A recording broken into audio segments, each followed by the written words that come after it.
ನಮಸ್ಕಾರ. ಇನ್ನು ಭಾರತ ಮತ್ತು ನ್ಯೂಜಿಲೆಂಡ್ ನಡುವೆ 5ನೇ ಟಿ20 ಪಂದ್ಯ ತಿರುವನಂತಪುರದಲ್ಲಿ ಮುಕ್ತಾಯವಾಗಿದೆ. ಈ ಬಳಿಕ 4-1ರಲ್ಲಿ ಗೆದ್ದ ನಂತರ ಟೀಮ್ ಇಂಡಿಯಾಗೆ ಸಂಜು ಮತ್ತು ಇಶಾನ್ ಕಿಶನ್ ಅವರ ಮಧ್ಯ ದೊಡ್ಡ ಜಗಳಾಗಿದೆ. ಇನ್ನು ಸೂರ್ಯ ಮತ್ತು ಹಾರ್ದಿಕ್ ಅವರು ಬಿಡಿಸಲು ಹೋದಾಗ ಏನಾಯಿತು ಅಂತ ಈ ಒಂದು ವಿಡಿಯೋದಲ್ಲಿ ಪ್ರತಿಯೊಂದನ್ನು ಕೂಡ ತಿಳಿಸಿಕೊಡ್ತಾ ಹೋಗ್ತೀನಿ. ಅದರಲ್ಲಿ ದಯವಿಟ್ಟು ನೀವೇನಾದರೂ ಇನ್ನೂ ನಮ್ಮ ಒಂದು ಯೂಟ್ಯೂಬ್ ಚಾನಲ್ಗೆ ಸಬ್ಸ್ಕ್ರೈಬ್ ಆಗಿಲ್ಲ ಅಂದರೆ ಸಬ್ಸ್ಕ್ರೈಬ್ ಆಗಿ, ಹಾಗೆ ವಿಡಿಯೋ ಇಷ್ಟ ಆದರೆ ಒಂದು ಲೈಕ್ ಮಾಡಿ.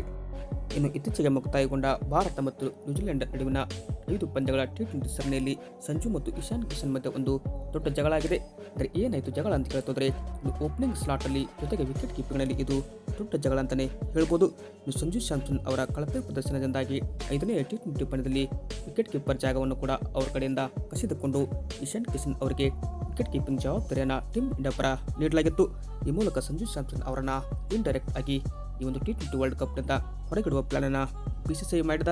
ಬಟ್ ಇದು ಏನಪ್ಪ ಅಂದರೆ ಕ್ಲಿಯರ್ ಕಟ್ ಆಗಿ ಇಲ್ಲಿ ಗೊತ್ತಾಗ್ತದೆ. ಹೀಗಾಗಿ ಇಶಾನ್ ಕಿಶನ್ ಅವರು ಬ್ಯಾಟ್ನಿಂದ ಕೂಡ ರನ್ ಹೊಳೆಯನ್ನು ನಿನ್ನೆ ದಿವಸ ಹರಿಸಿದರು.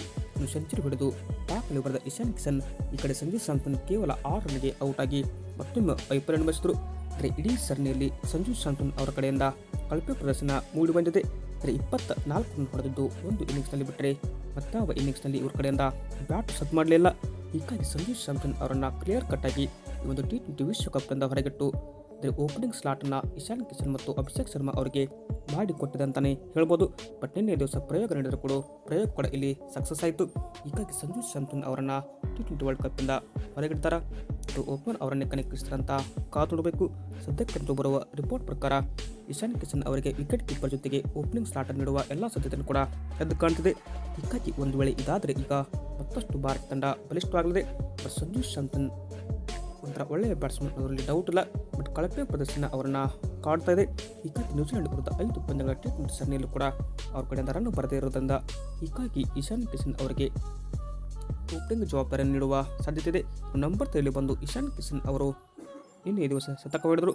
ಅಂದರೆ ಈ ಹಿಂದೆ ಒಂದು ಅರ್ಧ ಶತಕವನ್ನು ಕೂಡ ನ್ಯೂಜಿಲೆಂಡ್ ವಿರುದ್ಧ ಹೊಡೆದಿದ್ರು.